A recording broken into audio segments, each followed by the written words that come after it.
오늘은 레위기 26장 27절에서 39절의 말씀을 가지고 예수님이 필요한 이유라는 제목으로 말씀을 나누고자 합니다. 오늘의 본문을 이해하기 위해서는요, 레위기 26장 14절의 말씀부터 볼 필요가 있습니다. 레위기 26장 전체는 하나님의 말씀에 순종하고 불순종하였을 때 주어지는 상과 벌에 대한 말씀입니다. 레위기 26장 3절부터 13절까지의 말씀에서는요, 하나님의 말씀에 순종한 백성들에게 허락하시는 하나님의 상, 하나님의 은혜에 대해서 설명하고 있는데, 반대로 14절부터 39절의 말씀에 이르기까지 그 말씀들을 보면은 하나님의 말씀에 불순종하였을 때 그들에게 주어지는 하나님의 벌과 심판에 대한 말씀들을 하고 있습니다. 그중 14절에서 17절의 말씀을 보면요, 불순종하였을 때 하나님께서 허락하시는 벌에 대해서 첫 번째로 언급하고 있고, 18절에서 20절은 그 첫 번째 벌에 대한 7배나 더하여진 하나님의 벌하심을 말하고 있습니다. 20절에서 22절의 말씀을 그 앞에 아까 7배나 더하여졌던 그 벌하심에 대해 또 7배나 더하여서 하나님의 벌하심을 언급하고 있고, 23절에서 26절에서 말씀을 보면은요, 세 번째로 7배나 더하여진 벌에 대해서 말하고 있습니다. 오늘의 본문인 27절에서 33절의 말씀은요, 세 번째 더하여서 벌하여진 그 벌에다가 또 7배나 더하여서 하나님께서 벌하신다라고 우리에게 말씀하고 있습니다. 말씀에 불순종한 사람들은 벌을 받아도 계속해서 하나님의 말씀에 불순종할 것인다는 사실을 우리에게 언급하고 있는 것이죠. 더 나아가 하나님의 벌하심은 계속해서 강해지고 있다는 것들을 우리가 알 수 있습니다. 그리고 34절에서 39절의 말씀은 하나님의 벌하심에 대한 최종적인 결과에 대해서 우리에게 말하고 있습니다. 이 가운데 우리가 하나님께서 허락하시는 그런 메시지가 무엇인지를 함께 보길 바라는데, 첫 번째는 죄는 점점 깊어진다라는 사실입니다. 오늘의 본문의 메시지를 잘 이해하기 위해서 14절부터 읽으면 좋다고 말씀드렸는데요, 여기서 계속해서 강조하고 있는 말씀들이 있습니다. 제가 언급해 드리겠습니다. 18절, 21절, 23절, 27절에서 반복하는 말인데, 18절에서는요, 또 만일 그렇게까지 되어도 내게 청종하지 아니하면, 21절에서는 너희가 나를 거슬러 내게 청종하지 아니할진대, 23절에서는 이런 일을 당하여도 너희가 내게로 돌아오지 아니하고 내게 대항할진대, 27절에서는요, 너희가 이같이 될지라도 내게 청종하지 아니하고 내게 대항할진대. 여기서 보면은요, 우리의 죄가 계속해서 깊어진다라는 사실을 알 수 있습니다.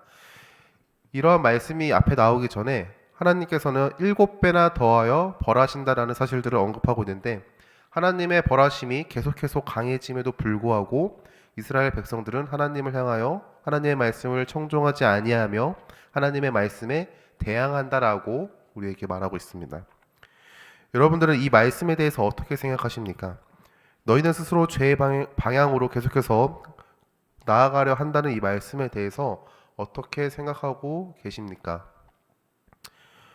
혹시 나는 아닌데 라고 생각할 수도 있습니다. 그러나 나는 아닌데 라고 이렇게 고백한다면요, 둘 중 하나인 것 같아요. 우리가 교만하여졌거나 또는 예수 그리스도의 은혜에 구속되어 죄가 아닌 그리스도의 은혜, 그리스도를 향하여 걸어 나아가고 있는 상태일 것입니다. 여러분, 인간은 하나님의 말씀에 처음 불순종한 이후로 계속해서 죄를 향하여 걸어가고 있다는 사실을 우리가 알아야 합니다. 아담과 하와가 처음에는 하나님의 말씀에, 하나님의 명령에 순종하며 살았지만, 한 가지 하지 말라라고 말씀하셨던 선악을 알게 하는 나무 열매를 먹지 말라라는 이 말씀을 불순종하였습니다. 그러나 그 말씀에 불순종한 이후에 그들은 하나님 앞에서 서는 것조차도 부끄러워했으며, 자신의 죄를 인정하기보다는 자신에게 여자를 허락하신 하나님을 원망하는 말들을 늘어놓습니다.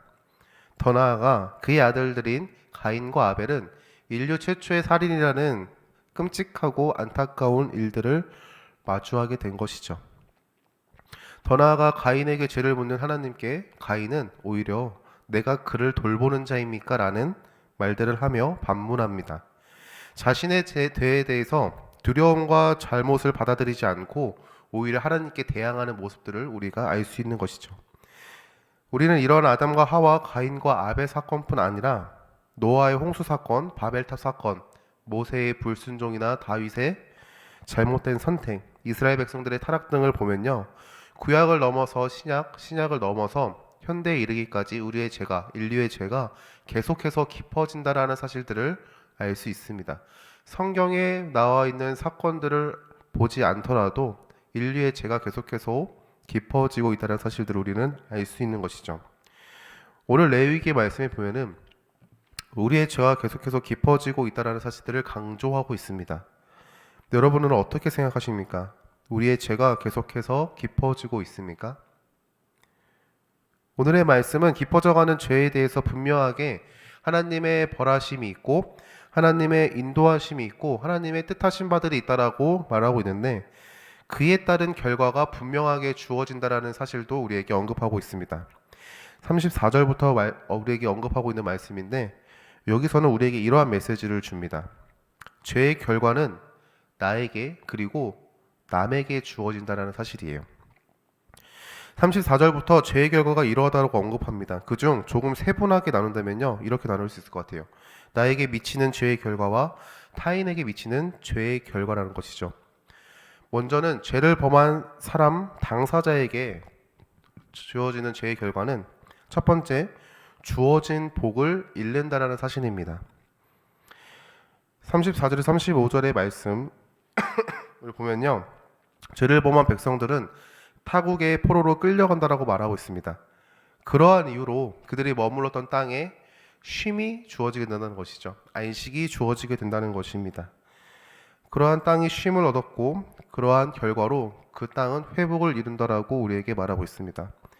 여기서 우리의 죄의 결과는 하나님께서 허락하시는 복을 누리지 못한다는 것을 알 수 있는 것이죠. 하나님께서 이스라엘 백성에게 허락하신 복이 무엇입니까? 그것은 바로 땅입니다. 가나안 땅인 것이죠. 그들은 애굽이라는 거대한 강국 안에서 노예와 같이 살았고 그들은 자신이 소유하고 있던 땅이 없었던 노예와 같은 민족이었는데 그들을 하나님께서 애굽으로부터 끄집어내셔서 약속의 땅인 가나안 땅으로 인도해 주셨습니다. 그리고 그 가나안 땅에서 살아갈 수 있는 능력을 허락하시고 그들을 땅에게 그것들을 소산들을 낼 수 있고 그것들을 먹을 수 있는 은혜를 허락하셨죠. 그러나 그들이 죄를 지었을 때 그들에게 허락되어지는 첫 번째 죄의 결과는 하나님께서 허락하신 복을 누리지 못한다는 사실입니다. 두 번째로는요, 포로가 된다는 사실이에요. 타국의 포로가 되어 자신의 자유함을 잃게 된다는 것입니다. 이러한 포로됨은요, 단순히 타국의 포로됨만을 의미하지 않습니다. 우리가 하나님의 자녀가 아닌 죄의 종이 된다는 것을 의미합니다. 우리의 삶에 자유가 사라지고 죄의 종이 되어 그 죄에 휘둘려 살아가는 존재가 된다는 것입니다. 여러분, 하나님은 우리를 부르시고 자녀와 같이 여기시며 복을 주시지만 죄는요, 똑같이 우리를 부릅니다. 그런데 그 죄의 결과는 우리를 종으로 여기고 그들의 영향력 아래서 우리를 항상 괴롭게 한다는 것이죠. 죄의 울타리라는 그러한 안식이라는 이름으로 불려지는 그 죄의 울타리는요, 화평이 아니라 우리의 잘못된 가치관을 세우고 잘못된 가치관 안에서 고통과 슬픔과 괴로움만을 가져다주는 그러한 상황을 우리에게 주어진다는 것입니다. 죄가 주는 것은 화평이 아니고 절망인 것입니다. 우리는요, 죄로 인하여 죄의 포로가 된다는 것이죠. 죄의 종이 된다는 사실을 인지할 수 있길 바랍니다. 세 번째는요, 포로된 자에게 최후는 바로 죽음이라는 사실이에요. 여러분, 죄의 삭은 사망입니다. 믿으십니까? 죄의 결과는 죽음인 것이죠. 가장 먼저는 하나님과 사람 사이의 영적인 관계의 죽음입니다. 육체가 살아있다 하여 우리는 살아있는 존재가 아니라 하나님과의 관계가 끊어지고 단절되었다라면 그것은 그저 움직이는 고깃덩어리에 불과한다는 것이죠. 아담과 하와에게 불순종의 결과가 분명하게 주어졌습니다. 하나님께서는 그것을 먹으면 정령 죽는다라고 말씀하셨는데 아담과 하와가 선악을 알게 하는 나무 열매를 먹고 하나님과 그들의 관계가 단절되었습니다. 더 나아가 그들은 다시 흙으로 돌아가야만 하는 그러한 하나님의 벌하심을 받았던 것이죠. 하나님의 말씀처럼 정말 죽음이 그들을 덮쳤습니다. 가장 먼저는 영적인 죽음이었고요. 두 번째로는요, 육적인 죽음이었던 것이죠. 이렇듯 죄의 결과는요, 죽음이라는 사실을 우리가 알 수 있습니다. 여러분, 이뿐 아니라 죄의 결과는요, 자신에게 주어지는 것만을 넘어서 타인에게도 주어진다는 사실을 우리가 알아야 합니다. 타인에게 주어지는 죄의 결과는 바로 후손들의 죄의 답습이라는 것입니다. 여러분, 우리 자신만이 죄의 결과를 맞이하는 것을 넘어서 우리의 후손들에게도 죄의 결과가 넘어간다라고 우리에게 말하고 있어요.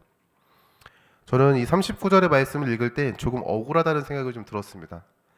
죄의 결과가 답습이 된다면 나의 죄됨은 나의 조상들로 인한 것인가? 라는 그러한 좀 의문을 좀 품게 되었거든요.